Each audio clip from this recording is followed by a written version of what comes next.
అందించడం ద్వారా ఆరోగ్యవంతమైన విలువలతో కూడిన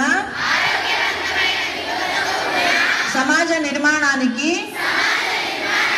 మనస్ఫూర్తిగా ప్రయత్నిస్తాను. చేసే ప్రతి పనిని హృదయపూర్వకంగా నైపుణ్యవంతంగా చేయటమే యోగా పరమార్థం అని గుర్తించి నా విద్యుత్ ధర్మాన్ని సక్రమంగా నెరవేరుస్తాను. ధ్యానాన్ని ఒక పనిగా చేయవలసిన అవసరం లేకుండా ప్రతి పనిని జ్ఞానంగా చేస్తాను.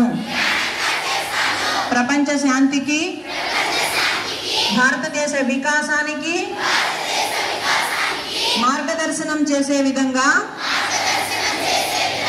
మనస్ఫూర్తిగా కృషి చేస్తానని సంకల్పం చేస్తున్నాను. థాంక్యూ.